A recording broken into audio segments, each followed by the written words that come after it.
السلام علیکم۔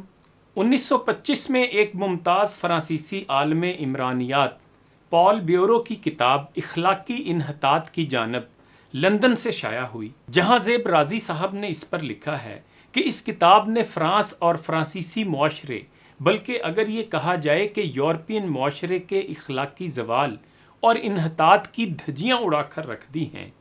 اس نے اپنی ہی قوم کے جانوروں سے بھی بدتر کرتوتوں کو کھول کھول کر بیان کر دیا ہے۔ وہ لکھتا ہے، فروری 1918 میں لوار کی عدالت میں 2 لڑکیاں اپنے بچوں کے قتل کے الزام میں عدالت میں پیش ہوئیں اور دونوں ہی بری کر دی گئیں۔ ان میں سے ایک لڑکی نے اپنے بچے کو پانی میں ڈبو کر ہلاک کیا تھا۔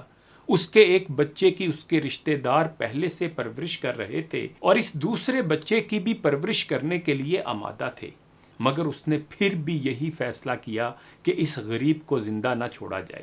عدالت کی رائے میں اس کا جرم قابل معافی تھا۔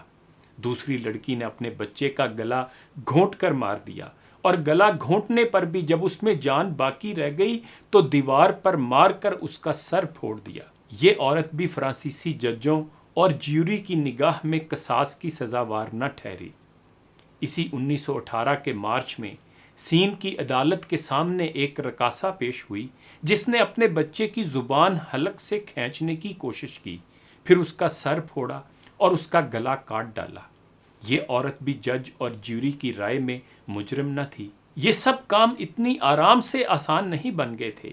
ججوں اور جیوری کی نگاہ میں بھی یہ فوراً سہل نہیں ہو گئے تھے۔ اس سب کے پیچھے ایک منظم مہم تھی۔ پہلے معاشرے میں ایسا لٹریچر، تھیٹر، ڈرامے، فلمیں اور اشتہارات دکھائے گئے کہ ناخوب بھی خوب لگنے لگا۔ نکاح اور شادی کو زندگی کی سب سے بڑی مشکل بتایا گیا۔ آزادی پر قدغن کا ایک ذریعہ دکھایا گیا۔ بیوی اور شوہر کا رشتہ مشکل کر کے گرل اور بوائے فرینڈ کے رشتے کو آسان بنایا گیا، اور جب زندگی کا سارا مزہ سمٹ کر ہر دوسری لڑکی میں منہ مارنا اور ہر لڑکی کا ہر دوسرے لڑکے سے عشق معشوقی کرنا رہ جائے تو پھر نکاح کیسا اور شادی کیسی؟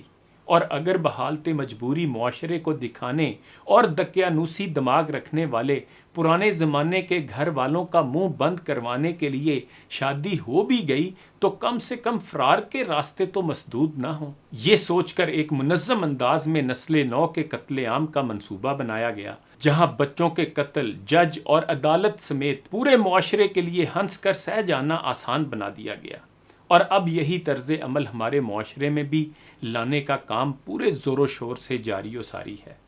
اکبر الہ آبادی نے کہا تھا، بچوں کے یوں قتل سے بدنام نہ ہوتا، افسوس کے فرعون کو کالج کی نہ سوجی۔ آپ تماشا ملاحظہ کریں، دنیا کے کسی بھی ملک میں جب کوئی ریسورس دریافت ہوتی ہے تو اس ملک میں خوشحالی آتی ہے۔ منرل ریسورس کے لیے بھاری بھاری مشینیں لگائی جاتی ہیں، بے پناہ اخراجات اٹھائے جاتے ہیں، ماہرین کو بلایا جاتا ہے اور اس بات کی خوشیاں منائی جاتی ہیں کہ ہمارا ملک منرل اور نیچرل ریسورس سے مالا مال ہے۔ لیکن آپ بحیثیت قوم ہماری کم عقلی اور بے وقوفی کا تماشا دیکھیں کہ ہم اپنے ہیومن ریسورس سے ہی پریشان ہیں جو ان منرل اور نیچرل ریسورسز کی دریافت کا ذریعہ ہے۔ ہم بھی عجیب لوگ ہیں۔ ہم بے جان ریسورس سے خوش ہوتے ہیں جبکہ دل اور دماغ رکھنے والی اس کمال کی ریسورس کو محدود کرنے پر تلے بیٹھے ہیں۔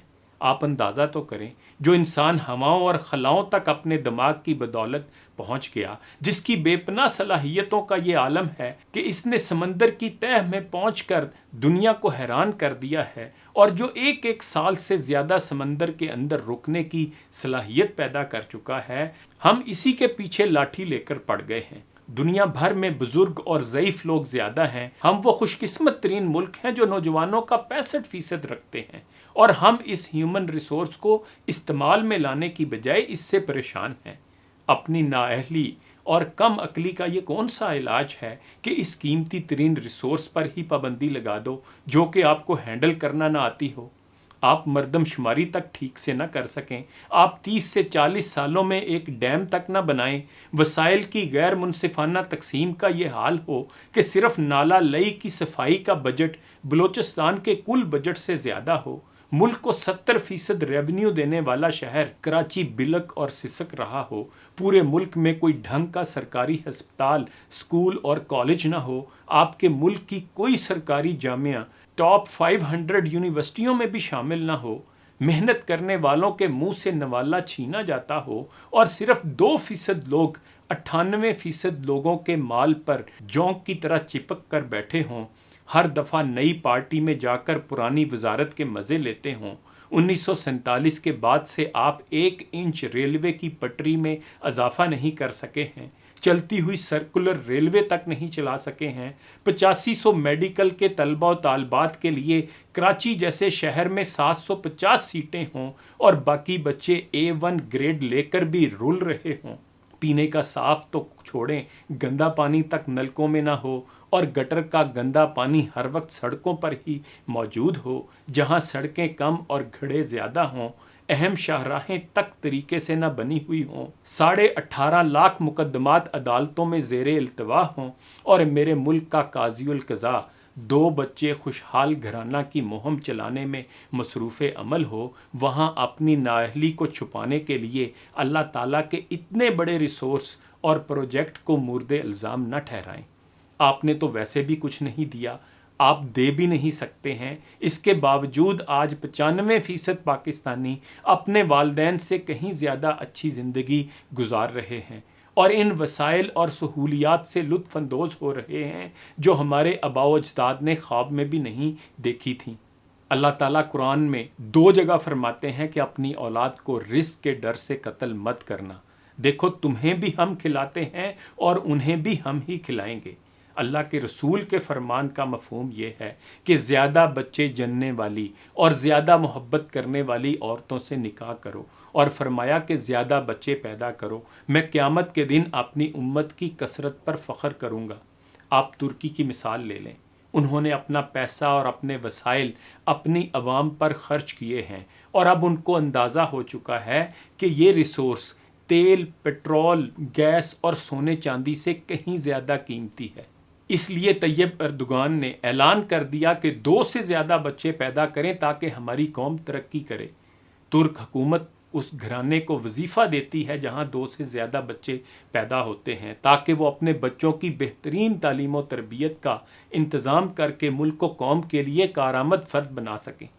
اس سے انکار نہیں ہے کہ صحت اور صورتحال کو پیش نظر رکھتے ہوئے آپ انفرادی حیثیت میں وقتی طور پر بچوں کی کمی یا زیادتی کا فیصلہ کر لیں، لیکن قومی اور حکومتی سطح پر اس قسم کی بے وقوفانہ مہم کی بجائے وسائل کو بروئے کار لا کر اس قیمتی ترین ریسورس کو کام میں لانے کے اقدامات کیے جانے چاہیے، جیسے ہمارے پڑوسی ملک چین نے کیا ہے۔ مغرب کی دی ہوئی ٹرک کی بتی کے پیچھے نہ بھاگیں، جس گھڑے میں گر کر انہوں نے اپنا خاندانی اور معاشرتی نظام تباہ و برباد کر لیا ہے، اس تباہی اور جہنم کی طرف ملک کو نہ لے کر جائیں۔ میرے ملک کا نام نہاد دانشور رقم تراز ہے کہ شادی کے بعد 5 سال تک بچوں پر پابندی لگائی جائے۔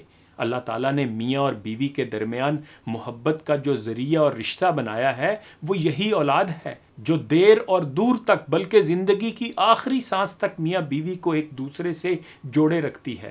اس شادی کا سب سے بڑا اور اولین مقصد نسل انسانی کا تحفظ اور دنیا کو ایسے کارآمد افراد فراہم کرنا ہے جو لوگوں کی زندگیوں میں آسانیاں پیدا کرنے کا سبب بنے۔ ریسورس پر پابندی لگانے کی بجائے لوگوں کی صحیح تعلیم و تربیت کا اہتمام کریں اور ان کی سمت متعین کریں۔ لوگوں کو شعور دینے اور خود حکومت کو اپنا قبلہ درست کرنے کی ضرورت ہے۔ انہی گزارشات کے ساتھ اجازت چاہوں گا۔ اپنا خیال رکھیے گا۔ اللہ حافظ۔